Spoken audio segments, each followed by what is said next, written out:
Hello everyone. तो हम क्या डिस्कस कर रहे थे, तो हम पढ़ रहे थे चैप्टर नंबर 3 हमारा। किसमें सर? क्लास ट्वेल्थ में हम क्या पढ़ रहे हैं सर? ह्यूमन रिप्रोडक्शन वाला चैप्टर पढ़ रहे हैं। और ह्यूमन रिप्रोडक्शन में काफ़ी लेक्चर आपके सामने आ चुके हैं, L2 तक मैंने आपको दे दिए हैं। आज जो लेक्चर आ रहा है सर वो लेक्चर नंबर 3 है। तो आज हम लेक्चर नंबर 3 के ऊपर डिस्कस करेंगे। आज जो हम टॉपिक डिस्कस करने जा रहे हैं सर वो स्पर्मेटोजेनेसिस के ऊपर है, यानी स्पर्म का फॉर्मेशन कैसे होता है। तो आज उसके बारे में हम डिटेल में जानेंगे। कल तक हमने कहां तक पढ़ लिया था? तो सर हमने स्ट्रक्चर ऑफ टेस्टिस के बारे में पढ़ा था। स्ट्रक्चर ऑफ टेस्टिस में आपको क्या क्या याद होना चाहिए? तो आउटर मोस्ट लेयर क्या थी सर? ट्यूनिका वेजिनैलिस थी। ठीक हो गया। इनर मोस्ट सबसे अंदर कौन सी थी? तो ट्यूनिका वेस्कुलोसा थी। और जो बीच की लेयर थी ना, मिडल लेयर, उसको बोलते हैं ट्यूनिका एल्बुजिनिया। अब जो ये ट्यूनिका एल्बुजिनिया होती है ना, ये इनवर्ड अपने अंदर की तरफ को फोल्डिंग आती है। और जब ये अंदर की तरफ को आती है ना, तो सर टेस्टिस को कई कंपार्टमेंट में ब्रेक कर देती है। जब टेस्टिस के कई सारे कंपार्टमेंट बन जाते हैं तो क्या होता है? उनको टेस्टिकुलर लोब्यूल बोलते हैं। और ईच टेस्टिकुलर लोब्यूल क्या करता है सर? आपको ये पता है कि हर टेस्टिस में कितने टेस्टिकुलर लोब्यूल होते हैं? सो 250 होते हैं।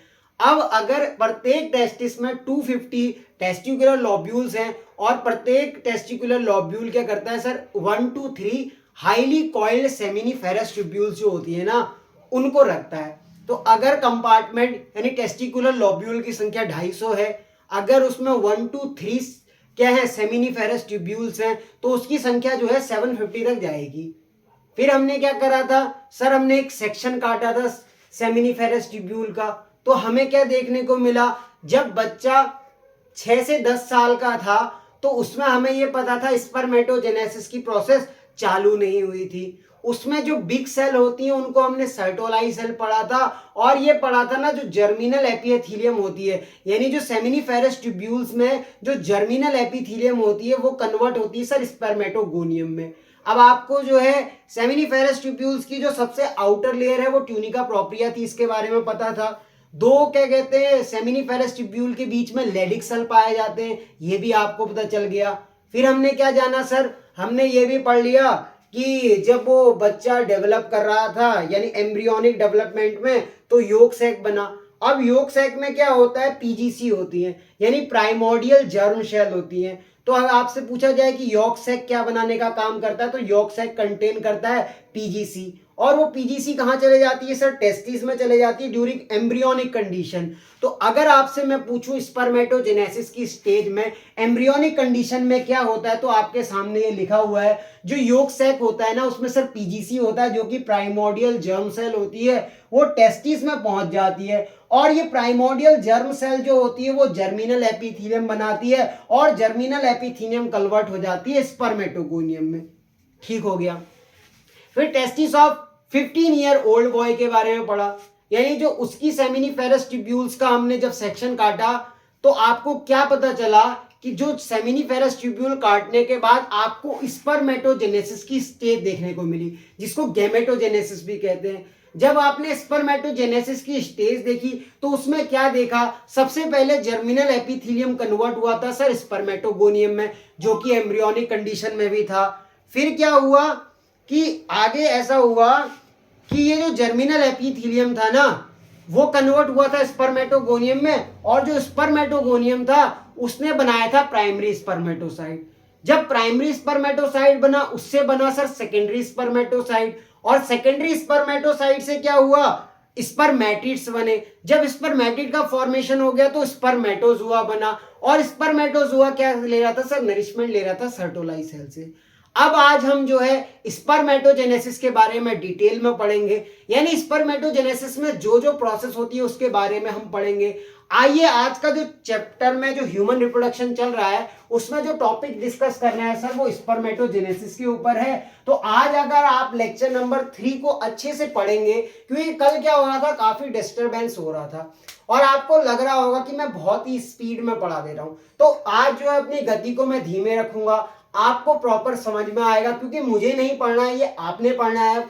तो स्पर्मेटोजेनेसिस की अगर हम स्टेज की बात करें तो एम्ब्रियोनिक कंडीशन में तो हमने पढ़ ली सर, उसमें कुछ खास होता नहीं है। उसमें ये होता है कि यॉर्क सैक क्या बनाते हैं सर, पीजीसी कंटेन करते हैं और पीजीसी पहुंच जाते हैं टेस्टिस पे, और क्या होता है ये प्राइमोर्डियल जर्म सेल किसको बनाते हैं सर, जर्मिनल एपिथेलियम को, और जर्मिनल एपिथेलियम कन्वर्ट हो जाता है सर स्पर्मेटोगोनियम में।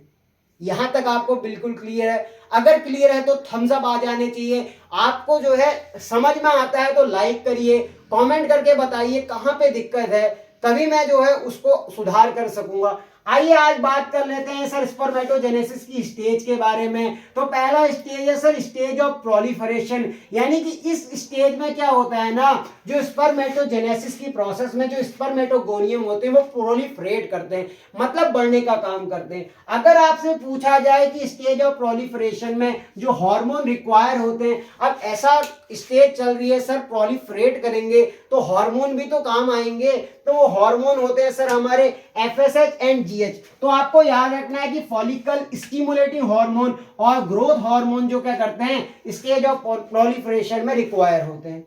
अब होता क्या है, जो ये स्पर्मेटोगोनियम बन गया था 13 ईयर ओल्ड बॉय के उसमें, अब मान लो ये 15 ईयर ओल्ड बॉय हो गया, यानी बच्चा बड़ा हो गया, और उसमें क्या हुआ सर प्रोलिफरेट स्टेज आ रही है, तो ये स्पर्मेटोगोनियम सेल क्या करेंगे सर, डिवाइड करना शुरू करेंगे। जब ये सेल डिवाइड करेंगे कब तक करेंगे, 7 जनरेशन तक, और क्या होगा, और स्पर्मेटोगोनियम फॉर्म होंगे, यानी 7 जनरेशन तक ये डिवाइड करते रहेंगे, आगे भी करेंगे वैसे, पर क्या होगा स्पर्मेटोगोनियम और बनते जाएंगे, फॉर्म्ड। ठीक हो गया।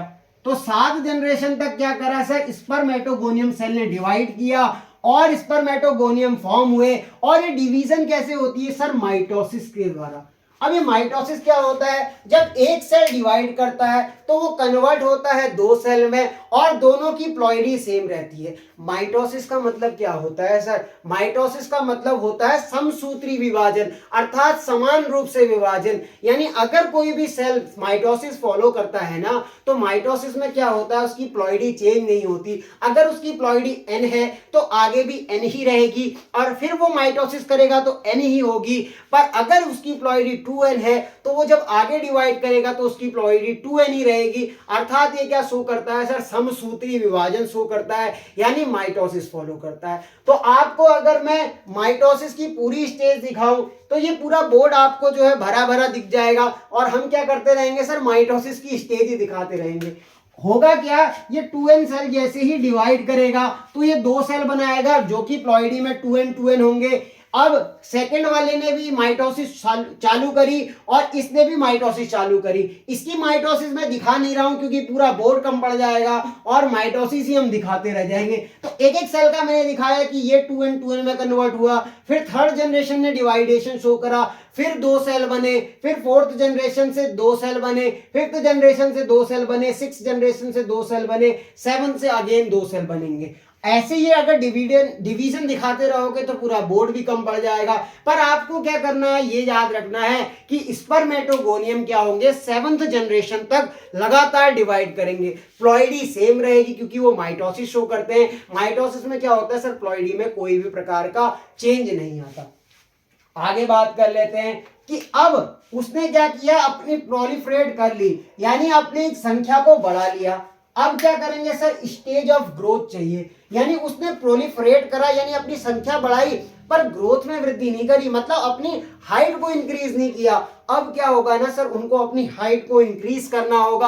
अपनी वो हाइट में वृद्धि करेंगे या बढ़ोतरी करेंगे तो वो कैसे होगी, आपको यहाँ पे इसेंशियल हार्मोन कौन से चाहिए, जो हार्मोन रिक्वायर होंगे वो सर जीएच होगा और टेस्टोस्टेरोन होगा। आपको ये पता हो गया कि स्टेज ऑफ ग्रोथ में कौन कौन से हार्मोन रिक्वायर हैं, सर जीएच रिक्वायर है और टेस्टोस्टेरोन रिक्वायर है। जीएच का काम आपको पता ही है सर, ग्रोथ हार्मोन होता है, और टेस्टोस्टेरोन हमें क्या करता है, मस्कुलैरिटी प्रोवाइड करता है। जो 7th जनरेशन का स्पर्मेटोगोनियम होता है ना, वो एक्चुअली प्राइमरी स्पर्मेटोसाइट होता है। जब मैं आपको एक डायग्राम समझा रहा था एनसीईआरटी का, तो आपने गौर किया होगा जो जर्मिनल एपिथेलियम था वो कन्वर्ट हुआ था सर स्पर्मेटोगोनियम में, और आपको ये डायग्राम भी है मैंने बना के दिखाया था कि ये जर्मिनल एपिथेलियम कन्वर्ट हुआ था स्पर्मेटोगोनियम में, और स्पर्मेटोगोनियम आगे चल रहा था सर प्राइमरी स्पर्मेटोसाइट, फिर सेकेंडरी स्पर्मेटोसाइट, फिर स्पर्मेटिड, और बाद में बन रहा था ना सर स्पर्मेटोजुआ। तो आखिरकार होता क्या है कि जब ये 7 जनरेशन तक स्पर्मेटोगोनियम डिवाइड किया तो 7th जनरेशन वाला जो स्पर्मेटोगोनियम होता है ना वो एक्चुअली में प्राइमरी स्पर्मेटोसाइट होता है। यानी कि जो 7th जनरेशन का स्पर्मेटोगोनियम है वो एक्चुअली में प्राइमरी स्पर्मेटोसाइट है। और क्या कह सकते हो, जो 7th जनरेशन का स्पर्मेटोगोनियम होता है वो कन्वर्ट हो जाता है सर प्राइमरी स्पर्मेटोसाइट में। तो आज आपको मेरी एनर्जी जो है काफी ज्यादा तो दिख रही होगी, पर मेरे बोलने की गति काफी धीमे है, क्योंकि ऐसा होता है कि आपको समझ में आना चाहिए। अगर आपको ही समझ में नहीं आ रहा तो लेक्चर बनाने का फायदा क्या। YouTube में आपको जो है बहुत सारे टीचर मिल जाएंगे जो कि काफी अच्छा पढ़ाते हैं, तो आपको अगर मुझसे समझ में नहीं आता तो मैं आपसे साफ कहता हूं कि आपको मेरे लेक्चर देखने की जरूरत नहीं है। जब समझ में ही नहीं आ रहा तो अपना टाइम वेस्ट ना करें, पर मैं लेक्चर बनाऊंगा, जिसको समझ में आता है वो देखें, कमेंट करें। मुझे आपके बेकार कमेंट भी मिलेंगे तो कोई बात नहीं, क्योंकि मैं तो अभी ट्रेनिंग स्टेज में ही चल रहा हूं। आपको अगर लेक्चर अच्छे लगते हैं तो अपना प्यार बनाए रखना, कोई टेंशन नहीं है। नेगेटिव कमेंट भी आएंगे तो चलेगा, क्या होगा, कमेंट तो आएंगे ना। आखिरकार आपके जो नेगेटिव कमेंट भी आएंगे वो कुछ सिखाएंगे, ये बताएंगे कि क्या क्या कमियां रह गई हैं। तो आप जो है, आपको लेक्चर बुरा भी लगता है तो भी अपना रिव्यू दे, अच्छा भी लगता है तो भी अपना रिव्यू दे।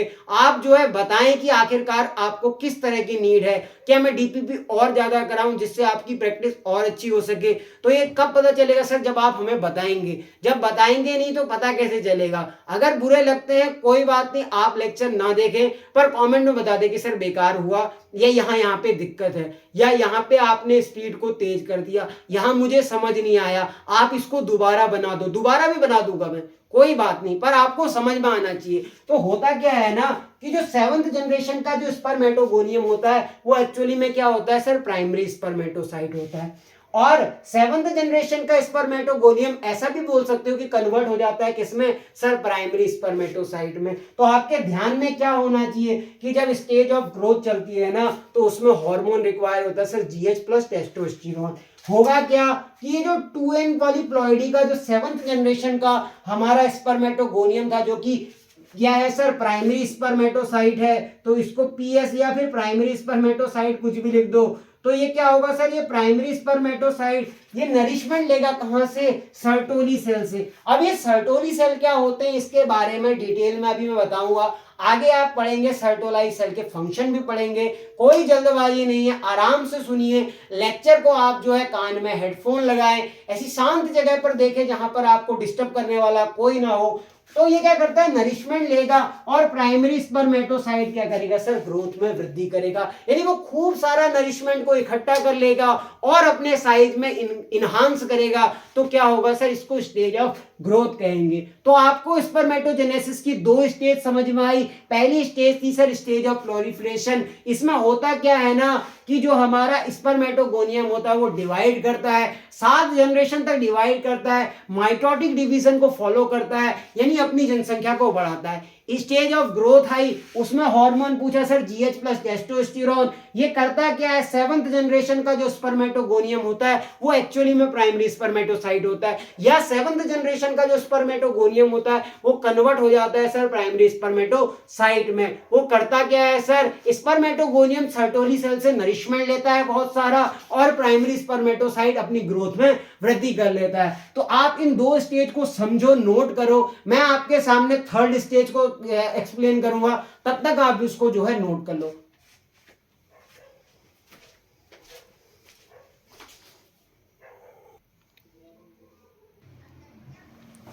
तीसरा स्टेज के बारे में डिस्कस कर लेते हैं। तो स्पर्मेटोजेनेसिस की जो 3rd स्टेज होती है उसको बोलते हैं सर स्टेज ऑफ मैच्योरेशन।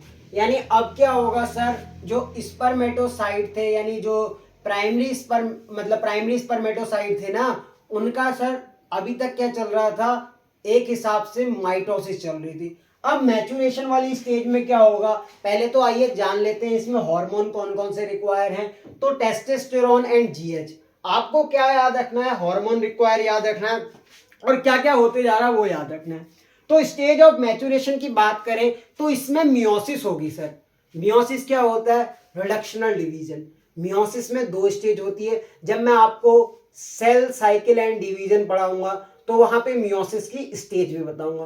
तो मियोसिस की 2 स्टेज होती है सर, एक मियोसिस 1 होता है और मियोसिस 2 होता है। अगर आपसे पूछा जाए कि सर मियोसिस 1 रिडक्शन डिवीजन है या मियोसिस 2 रिडक्शन डिवीजन, देखो मियोसिस 1 जो होता है ना वो एक्चुअली में रिडक्शनल डिवीजन होता है। यानी जब मियोसिस 1 हो जाती है ना तो सर सेल अपनी प्लॉइडी को हाफ कर देता है। यानी अगर उसकी प्लॉइडी 2n थी तो वो सर n में कन्वर्ट हो जाएगी, और अगर उसकी प्लॉइडी 4n थी तो वो 2n के 2 सेल बना लेगी। तो इसमें होता क्या है ना सर, मियोसिस होगी और जो हमारा प्राइमरी स्पर्मेटोसाइट था उसकी जो प्लॉइडी थी सर वो क्या थी? 2n थी। यानी उसमें क्रोमोसोम नंबर कितने से? 46 थे। अब क्या हुआ, ये जो प्राइमरी स्पर्मेटोसाइट था ये मियोसिस 1 को शो करेगा। जब वो मियोसिस 1 करेगा तो उसकी रिडक्शन डिवीजन होगी, और जैसे ही रिडक्शन डिवीजन होगी तो 2 सेल तो बनेंगे पर उनकी प्लॉइडी जो होगी सर वो हाफ हो गई होगी। यानी 2n से अब उसकी प्लॉइडी सर n और n की रह गई होगी। यानी क्रोमोसोम नंबर भी सर आधे हो गए होंगे, और क्रोमोसोम आपके सामने मैंने लिखे हैं n बराबर 23, n बराबर 23। अब जो मियोसिस 2 होता है ना सर वो एक्चुअली में माइटोसिस के समान होता है। यानी अब जो है ना वो प्लॉइडी नहीं घटती, प्लॉइडी सेम ही रहती है। अर्थात आपसे पूछा जाए कि मियोसिस 2 कैसा होता है तो सर मियोसिस 2 होता है लाइक अ माइटोसिस। तो मियोसिस 2 होगी। अब मियोसिस 2 में क्या होगा ना, ये 2 सेल होंगे वो कन्वर्ट हो जाएंगे 4 सेल में, यानी उनकी प्लॉइडी सेम रहेगी। तो n बराबर 23 का एक सेल, n बराबर 23 का दूसरा सेल, n बराबर 23 का तीसरा सेल, n बराबर 23 का चौथा सेल। तो आपको जो है सेकेंडरी स्पर्मेटोसाइट से जो कन्वर्ट होके बनेगा उसको बोलेंगे सर स्पर्मेटिड्स। तो आप देख रहे होंगे कहां तक पहुंच गए, जर्मिनल एपिथेलियम ने स्पर्मेटोगोनियम बनाए। स्पर्मेटोगोनियम ने 7 जनरेशन तक डिवाइड किया और वो 7 जनरेशन से प्राइमरी स्पर्मेटोसाइट में कन्वर्ट हो गया। प्राइमरी स्पर्मेटोसाइट ने स्टेज ऑफ मैच्योरेशन पे आके मियोसिस करी। प्राइमरी स्पर्मेटोसाइट रिडक्शन डिवीजन करके कहां पे पहुंचा सर, वो पहुंच गया सेकेंडरी स्पर्मेटोसाइट। सेकेंडरी स्पर्मेटोसाइट में क्या हुई, माइटोसिस हुई, और माइटोसिस के बाद वो कहां पहुंचा तो स्पर्मेटिड्स में पहुंचा, और 4 स्पर्मेटिड्स आपको देखने को मिल गए। अब क्या होगा, अब आएगी स्टेज ऑफ ट्रांसफॉर्मेशन, यानी चौथी स्टेज। अगर आपसे पूछा जाए स्पर्मेटोजेनेसिस या गेमेटोजेनेसिस क्या है तो सर आपको बताना होगा स्टेज ऑफ ट्रांसफॉर्मेशन। अब आपसे इसमें हार्मोन पूछा जाए तो इसमें एक अलग हार्मोन भी जुड़ गया, तो वो क्या है सर, वो हार्मोन रिक्वायर में आप बात करेंगे टेस्टोस्टेरोन एंड एस्ट्रोजन की। अब ये टेस्टोस्टेरोन और एस्ट्रोजन का काम क्या है आइए जान लेते हैं। इसमें होता क्या है ना, जो ये स्पर्मेटिड होते हैं ना सर हमारे गोल होते हैं, यानी स्पर्मेटिड आपको देखने को मिल रहे हैं गोल है सर। ये क्या करते हैं, ये long tail cylinder like structure में कन्वर्ट हो जाते हैं। जो हमारे राउंड स्पर्मेटिड होते हैं ना वो कन्वर्ट होते हैं sir long elongated cylinder spermatozoa, जिसको आप क्या कहते हैं, स्पर्म कहते हैं। और इस प्रोसेस को जिसमें ये लॉन्ग मतलब जिसमें ये क्या कहते हैं राउंड स्पर्मेटिड कन्वर्ट हो रहे हैं लॉन्ग इलोंगेटेड सिलेंडर स्पर्मेटोजोआ में, तो इस प्रोसेस को कहते हैं क्या सर, स्पर्मियोजेनेसिस। आपको स्पर्मियोजेनेसिस अलग से ध्यान रखना है, एक होता है स्पर्मिएशन और एक होता है स्पर्मियोजेनेसिस। तो आपको दोनों में अंतर देखना है। आपको पूछा जाए स्पर्मियोजेनेसिस क्या होती है तो मैंने आपको बताया जो राउंड स्पर्मेटिड होता है वो जब कन्वर्ट हो जाता है हमारा किसमें सर, जब वो कन्वर्ट हो जाता है long elongated cylinder like structure में, तो उस प्रोसेस को जब राउंड स्पर्मेटिड कन्वर्ट हुए लॉन्ग सिलेंडर स्पर्म मतलब स्पर्मेटोजोआ में, तो इस प्रोसेस को कहते हैं सर स्पर्मियोजेनेसिस। तो आपको स्पर्मियोजेनेसिस समझ में आ गया। आखिरकार ये होगा क्या, ये राउंड स्ट्रक्चर कन्वर्ट हो रहा है ऐसे long elongated cylinder like structure में, इस प्रोसेस को बोला स्पर्मियोजेनेसिस। दिमाग में बिल्कुल सेट हो गया, आपको बिल्कुल आ गया। मैं ये तो नहीं कह सकता कि पक्का आ गया, पर आपको जो है आ जाना चाहिए, और आ गया हो तो वीडियो को इसी समय लाइक कर दो। अब आगे बात कर लेते हैं चेंजेस ड्यूरिंग या चेंजेस अकर ड्यूरिंग स्पर्मियोजेनेसिस। देखो हिंदी मीडियम वालों के संग काफी दिक्कत होती है, उनको जो है काफी चीजों में समझने में दिक्कत होती है, पर मैं भी आपकी दिक्कतों को समझता हूँ, इसीलिए मैं जो है उसको बढ़िया से जो है आपको समझाने का प्रयास करता हूँ। तो आज मेरी स्पीड धीमी है क्योंकि मैं समझ चुका हूं कि क्या है, ऐसा लग रहा है कि मैं एक हिसाब से रटा रटाया बोल रहा हूं। आखिरकार मुझे ये रटा तो नहीं है, मैं फिर भी स्लाइड्स में लिख के लाता हूं, पर अगर आपको लगता है कि ये रटा हुआ ही है और बेकार पढ़ा रहे हैं तो मेरे लेक्चर को मत देखिए, मैं आपसे साफ कहता हूं। आगे पढ़िए, चेंजेस अकर ड्यूरिंग स्पर्मियोजेनेसिस, यानी वो कौन से चेंज थे जो स्पर्मियोजेनेसिस में आए, उनके बारे में डिस्कस कर लेते हैं। तो पहला स्टेज क्या है, गोल्गी कॉम्प्लेक्स ऑफ स्पर्मेटिड। अब इस वाले जो स्पर्मेटिड में गोल्गी कॉम्प्लेक्स होता है ना, वो कन्वर्ट हो जाता है एक्रोसोम में और वो पाया जाता है स्पर्म में। यानी जो गोल्गी कॉम्प्लेक्स होता है वो स्पर्मेटिड में कन्वर्ट हो जाता है सर एक्रोसोम में, जो कि स्पर्म में पाया जाता है। और क्या होता है, न्यूक्लियस अंडरगो कंडेंसेशन, यानी न्यूक्लियस का जो है कंडेंसेशन बढ़ने लग जाता है, न्यूक्लियस बहुत अधिक कंडेंस हो जाता है और कंडेंस होकर उसकी हाईली पैकेजिंग होती है डीएनए की, मोर एंड मोर, यानी डीएनए मोर पैक्ड होता है, यानी डीएनए की पैकेजिंग लगातार चलती है। आपको ये पता होगा यूकैरियोटिक सेल का साइज बहुत कम होता है और उसमें 2.2 मीटर का डीएनए आना बहुत ही मुश्किल होता है। तो डीएनए हमेशा किसकी फॉर्म में पाया जाता है सर, क्रोमेटिन की फॉर्म में पाया जाता है और क्रोमोसोम उसका मोस्ट कंडेंस पार्ट होता है। तो वो क्या करेगा, न्यूक्लियस अंडरगो करेगा condensation and packaging of DNA is more and more. तो आपको ये लाइन भी समझ में आई। तीसरी लाइन में आज से क्या कह रहा है कि माइटोकॉन्ड्रिया का नंबर जो है ना इंक्रीज हो जाता है सर। माइटोकॉन्ड्रिया क्या काम करते हैं, तो एनर्जी प्रोवाइड करते हैं। माइटोकॉन्ड्रिया क्या होता है सर, पावर हाउस होता है जो कि क्या करता है, एनर्जी प्रोवाइड करता है। तो माइटोकॉन्ड्रिया क्या होते हैं सर, नंबर में बढ़ जाते हैं और बना लेते हैं माइटोकॉन्ड्रियल स्पाइरल। अब ये माइटोकॉन्ड्रियल स्पाइरल क्या होता है, जब मैं स्पर्म के बारे में पढ़ाऊंगा यानी स्ट्रक्चर ऑफ स्पर्म को समझाऊंगा तो नेक्स्ट लेक्चर में आएगा, तब तक आप स्ट्रक्चर ऑफ स्पर्म को एनसीईआरटी से देखना। तो उसमें एक माइटोकॉन्ड्रियल स्पाइरल होता है, तो जो माइटोकॉन्ड्रिया होते हैं ना वो नंबर में इंक्रीज करते हैं और माइटोकॉन्ड्रियल स्पाइरल को बना लेते हैं। आगे पढ़ो, वेट ऑफ गैमेट रिड्यूस हो जाता है सर, यानी जो भार होता है ना वो गैमेट का रिड्यूस होने लग जाता है, अर्थात कम होने लग जाता है। कैसे होता है, जो उसका एक्सेस साइटोप्लाज्म होता है ना, जो उसका ज्यादा साइटोप्लाज्म जिसकी जरूरत नहीं है, एक्सेसिव साइटोप्लाज्म क्या होता है ना, वो क्या करती है कि taken up by Sertoli cell. Sertoli cell क्या करती है, एक्स्ट्रा साइटोप्लाज्म उसका ले लेती है। और क्या होता है, टेल और फ्लैजिलम फॉर्म होता है। आपको ये दिख रही है, टेल दिख रही है, ये जो है जिगजैग दिख रहा है, ये टेल होती है सर। ये टेल क्या होती है, ये इसको मोबिलिटी देती है।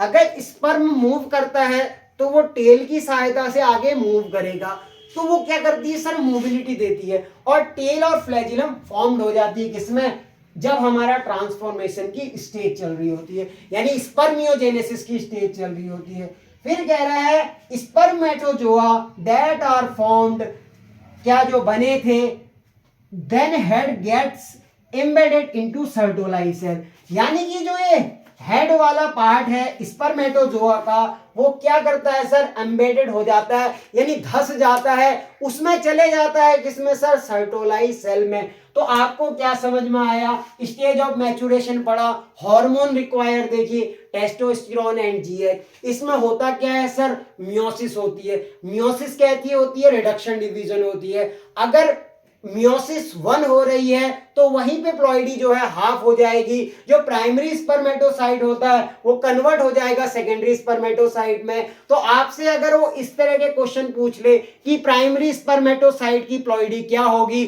सेकेंडरी स्पर्मेटोसाइट की प्लॉइडी क्या होगी, तो आपके दिमाग में होना चाहिए सर प्राइमरी स्पर्मेटोसाइट 46 उसमें क्रोमोसोम होंगे और उसकी प्लॉइडी क्या होगी सर, 2n। वो कन्वर्ट हुआ मियोसिस 1 के बाद सेकेंडरी स्पर्मेटोसाइट में, तो सेकेंडरी स्पर्मेटोसाइट में क्या होता है सर, प्लॉइडी n बराबर n रह जाती है, मतलब अर्धसूत्री विभाजन हो जाता है, यानी उसमें क्रोमोसोम की संख्या 23 हो जाती है। फिर मियोसिस 2 होता है, मियोसिस 2 क्या होता है, लाइकम माइटोसिस, उसमें जो है प्लॉइडी सेम रहती है और 4 क्या बन जाते हैं सर, स्पर्मेटिड्स बन जाते हैं। अब मेरे जो है पांव लड़खड़ा रहे हैं, कईयों को लगेगा कि ये क्या कर रहा है, नशे में तो नहीं है। नशे में नहीं हूं यार, ये पांव मेरे जो है कभी कभी वीडियो में लड़खड़ा जाते हैं, मैं थोड़ा सा अलग बिहेव करने लगता हूं, मैं अलग चलने लगता हूं, तो उस पर मत जाओ। स्टेज ऑफ ट्रांसफॉर्मेशन समझो। स्टेज ऑफ ट्रांसफॉर्मेशन में होता क्या है, तो ऐसा होता है कि इसमें हार्मोन रिक्वायर होते हैं, वो टेस्टोस्टेरोन और एस्ट्रोजन होता है। ये होता क्या है, राउंड स्पर्मेटिड कन्वर्ट हो जाता है, किसमें, राउंड स्पर्मेटिड कन्वर्ट हो जाता है लॉन्ग सिलेंडर किस लाइक में, स्पर्मेटोजोआ की फॉर्म में। और इसी प्रोसेस को क्या कहते हैं सर, स्पर्मियोजेनेसिस। चेंज क्या होते हैं स्पर्मियोजेनेसिस में, जो गोल्गी कॉम्प्लेक्स होता है स्पर्मेटिड का, वो कन्वर्ट हो जाता है एक्रोसोम में। एक्रोसोम क्या होता है सर, स्पर्म में पाया जाता है, उसके हेड में पाया जाता है। और क्या होता है, न्यूक्लियस अंडरगो कंडेंसेशन, डीएनए की पैकेजिंग होती है मोर एंड मोर। और क्या होता है, माइटोकॉन्ड्रिया जो है इंक्रीज कर जाते हैं नंबर में, और माइटोकॉन्ड्रियल स्पाइरल का फॉर्मेशन करते हैं। जब माइटोकॉन्ड्रियल स्पाइरल बन जाता है तो माइटोकॉन्ड्रिया का काम क्या होता है सर, एनर्जी प्रोवाइड करना। तो ये एनर्जी कहां से आएगी स्पर्म में सर, माइटोकॉन्ड्रिया से आएगी। फिर क्या होगा, जो वेट होता है गैमेट का वो रिड्यूस हो जाता है। एक्सेस साइटोप्लाज्म क्या होता है, सर्टोली सेल जो है उसको ले लेती है। जब वो एक्सेस साइटोप्लाज्म सर्टोलाई सेल उससे ले लेती है तो क्या होता है, उसका वेट क्या करता है सर, रिड्यूस हो जाता है। इसी स्टेज में टेल और फ्लैजिलम का फॉर्मेशन होता है। तो आपको याद रखना है क्या, टेल ऑफ और फ्लैजिलम किस स्टेज में बनता है सर, ट्रांसफॉर्मेशन की स्टेज में बनता है। Spermatozoa that are formed head get embedded into Sertoli cell. जो स्पर्मेटोजोआ बनते हैं वो नरिशमेंट के लिए क्या करते हैं, अपने हेड को एम्बेडेड कर लेते हैं, यानी उसके अंदर धसा लेते हैं, किसमें सर, सर्टोली सेल में। आप सेकंड स्लाइड को देखो, आपको मैं आगे बताता हूं, तब तक आप इसको नोट करो।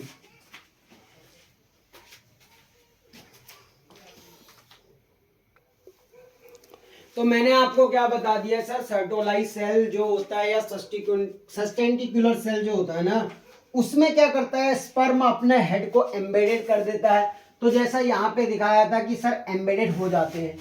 अब क्या हुआ, आपसे पूछा जाए सर्टोली सेल के अदर नेम क्या होते हैं, तो सर्टोली सेल को जो है सस्टेंटिकुलर सेल के नाम से भी जाना जाता है, नर्स सेल के नाम से भी जाना जाता है। अब इसे ये क्यों कहते हैं ना, तो ये क्या करती क्या है, ये प्रोवाइड करती है, नरिशमेंट करती है, यानी उसको नरिश्ड करती है, और सपोर्ट देती है किनको सर, स्पर्मेटोजेनिक सेल को।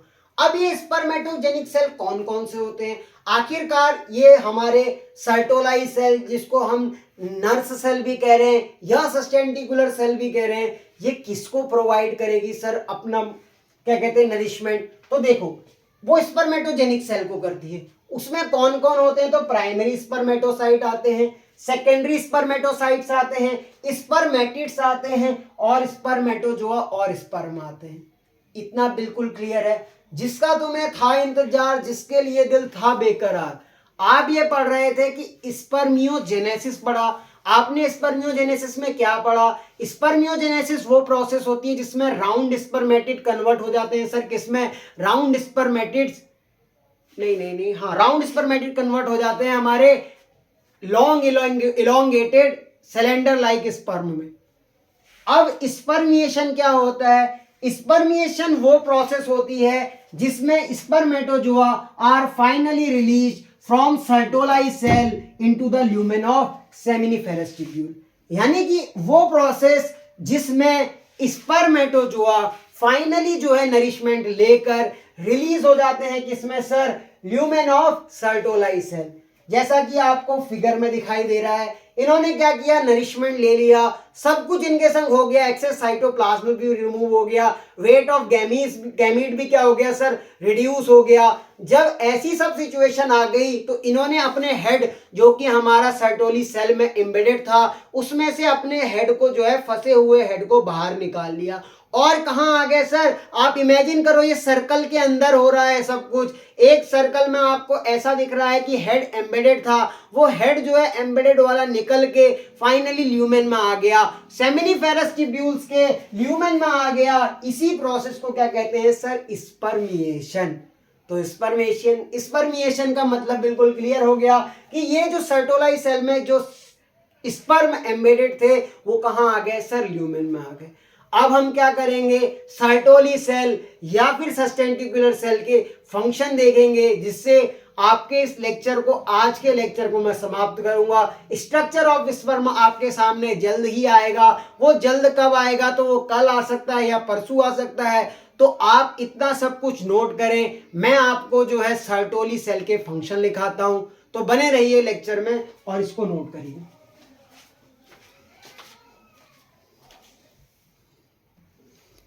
अब इस लेक्चर की जो है लास्ट स्लाइड आपके सामने आ गई।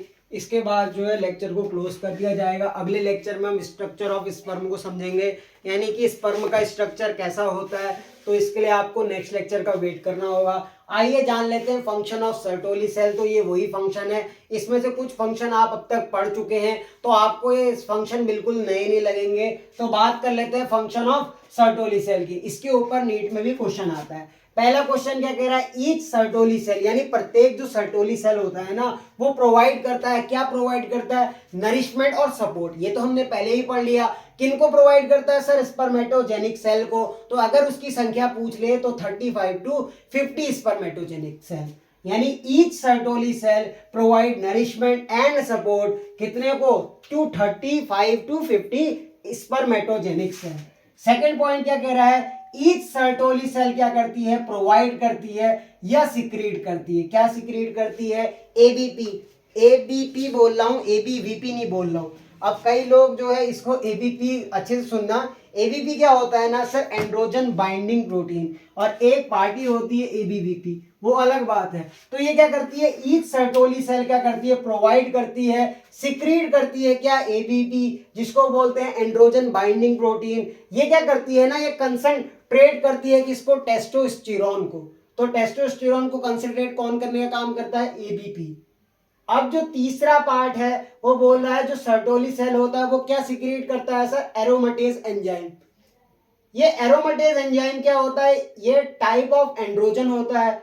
ये एरोमेटेज एंजाइम कन्वर्ट करता है एंड्रोजन को किसमें, एस्ट्रोजन में। तो तीसरा पॉइंट भी क्लियर है। चौथा पॉइंट क्या कह रहा है, secretion of Mullerian inhibitory substance, यानी कि अगर वो आपने पढ़ा था जब formation of male reproductive system पढ़ रहे थे, वहां पे हमने ये पढ़ा था वुल्फियन डक्ट और मुलेरियन डक्ट। वुल्फियन डक्ट क्या करता है सर, मेल रिप्रोडक्टिव सिस्टम का फॉर्मेशन करता है, और मुलेरियन डक्ट जो है फीमेल रिप्रोडक्टिव सिस्टम का फॉर्मेशन करवाता है। तो जो सर्टोली सेल होता है ना, वो मुलेरियन इनहिबिटरी सब्सटेंस को रिलीज करता है, यानी मुलेरियन डक्ट की एक्टिविटी को सप्रेस करता है। पांचवा फंक्शन क्या है, सर्टोली सेल एब्जॉर्ब कर लेता है excess cytoplasm of spermatid so that it weight reduce and it convert into किसमें, ये कन्वर्ट हो जाते हैं स्पर्मेटोजोआ में। तो ये लिख लो, ये कन्वर्ट हो जाते हैं क्या, स्पर्मेटोजोआ में, यानी एक्सेस साइटोप्लाज्म को वो ले लेते हैं सर्टोली सेल और उसको कन्वर्ट कर देते हैं स्पर्मेटोजोआ में। अगली लाइन कह रहा है सर्टोली सेल्स रिलीज करते हैं सर्टेन सब्सटेंस या सर्टेन फैक्टर जो कि हेल्प करते हैं स्पर्मियोजेनेसिस में। और स्पर्मियोजेनेसिस क्या होती है, ऐसी प्रोसेस जिसमें जो स्पर्मेटोजोआ होते हैं ना, वो अपने हेड को उसमें से निकाल कर मतलब सेमिनिफेरस ट्यूब्यूल्स के ल्यूमन में आ जाते हैं। तो the spermiation the process the spermatozoa are finally release from Sertoli cell of lumen of seminiferous tubule. तो आज के लेक्चर में हमने स्पर्मेटोजेनेसिस गैमेटोजेनेसिस के बारे में डिटेल में पढ़ लिया। आप जो है इसकी एनसीईआरटी को देखना और उसमें से पढ़ना स्टार्ट करना, आपको एक एक लाइन समझ में आएगी। तो हमने जो है किसके बारे में पढ़ लिया, आज हमने पढ़ लिया स्पर्मेटोजेनेसिस गैमेटोजेनेसिस के बारे में, फंक्शन ऑफ सर्टोली सेल को भी समझा। अगले लेक्चर में हम जो है स्ट्रक्चर ऑफ स्पर्म को समझेंगे। वहां पे मैं आपको बताऊंगा जो माइटोकॉन्ड्रियल स्पाइरल होता है और क्या कहते हैं मूवमेंट किस तरह से प्रोवाइड होती है, टेल फ्लैजिलम का पार्ट बताऊं, काम बताऊंगा, स्ट्रक्चर ऑफ स्पर्म में हेड के बारे में बताऊंगा, नेक के बारे में बताऊंगा, मिडल पीस के बारे में बताऊंगा और टेल के बारे में बताऊंगा। आखिरकार स्पर्म किन किन चीजों से मिलकर बनता है। तो इन सब के लिए आपको नेक्स्ट लेक्चर का इंतजार करना होगा। लेक्चर में इसी प्रकार से बने रहिए। Thank you, bye bye.